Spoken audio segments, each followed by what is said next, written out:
ఎప్పుడు క్రైస్తవుడు మందిరానికి ఎందుకు వెళ్తున్నాడో, మందిరానికి ఎందుకు వెళ్ళాలో ఆ ప్రత్యక్షత, ఆ రెవల్యూషన్ ఎప్పుడు తాను కోల్పోకు. తమ్ముడు, ఎందుకు మందిరానికి వెళ్తున్నావు? అయ్యో, చర్చిలో కోయర్ నేనేనన్నా, నేను పాట పాడకపోతే ఎట్లా అన్నా? పాట పాడటానికి మందిరానికి వెళ్తున్నా. పరిచర్య చేయటం మంచిదే, కానీ మందిరానికి రావాల్సింది పరిచర్య కొరకు కాదు, ప్రభువును చూడటానికి రావాలి, దేవుని ప్రత్యక్షత పొందుకోవటానికి రావాలి. ఎప్పుడు ఈ దర్శనం, ఎన్ని సంవత్సరాల విశ్వాసమైనా ఈ మాట పట్టుకోండి, దేవుని మందిరానికి వచ్చేటప్పుడు ఎప్పుడు పసిబిడ్డలాగా ఈ ఆదివారం దేవుడు నాతో ఏం మాట్లాడతాడో, ఎలా నన్ను దిద్దుబాటు చేస్తాడో, నీటి వాగుల కొరకు దుప్పి ఆశపడినట్లుగా వాక్యం కొరకు నీ గుండెల్లో ఎప్పుడు ఆ దాహం ఉండునుగాక. ఆ రోజుల్లో చింతల్లో మన పరిచర్య ఉండేది.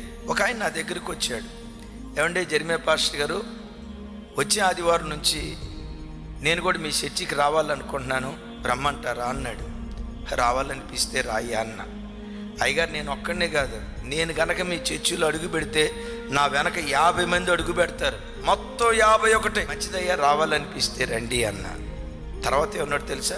నేను మీ చర్చికి వస్తా కానీ 2 కండిషన్లు మీరు పెడతానయ్య గారు. నా కండిషన్ పెట్టిన పుణ్యాత్ముడు ఇంతవరకు లేడు, ఇంతకీ కండిషన్ ఏంటో చెప్పు అన్న. ఏమన్నాడు తెలుసా? నంబర్ 1, చర్చిలో నాకు ట్రెజరర్ పోస్ట్ కావాలండి. నేను అన్నా, మన చర్చిలో పోస్టులు గీస్టులు ఏమి లేవయ్యా, అందరూ సమానమే. మీరెవరు అన్నాడు. నేను చర్చిలో పనివాడిని, at that same time pastor గారిని. మీ చర్చికి వచ్చేవాళ్ళు అందరూ ఎవరు అన్నాడు. అందరూ పనివాళ్ళే, అందరూ పెద్దలే అన్న. అంటే మీ చర్చిలో పోస్టులు లేవా అన్నాడు. అందరూ సమానమే అన్న. సరే, మొదటిది కుదరలా, రెండోది ఏంటో చెప్పు అన్న. నాకు ప్రతి ఆదివారం కమ్సే కమ్ 2 పాటలు ఇచ్చుకోవాలి అన్నాడు. వీడు పాటలు పిచ్చోడు, కనీసం ఒకటైనా నాకు పాట ఇవ్వాలి అన్నాడు. నేను అప్పుడు చెప్పా, బ్రదర్, అసలు నువ్వు చర్చికి ఎందుకు రావాలనుకుంటున్నావు? నీ తలాంతులు ప్రదర్శించడానిక? దేవుని మందిరం ఏ ఒక్క నాటికి నీ తలాంతులు ప్రదర్శించడానికి వేదిక కాకూడదు. మరి మందిరానికి ఎందుకు రావాలి? వాక్యం విని బ్రతుకును మార్చుకోవటానికి. విశ్వాసులారా, మీరు ఎన్ని సంవత్సరాల విశ్వాసులుగా ఎదిగినా ఈ ప్రత్యక్షత మాత్రం ఎప్పుడు కోల్పోవద్దు.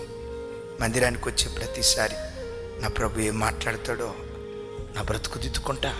నిజంగా ఆశతో ప్రజలు మందిరానికి వస్తే ఆ సంఘం బహుగా విస్తరించడానికి దేవుడు కృప చూపిస్తాడు.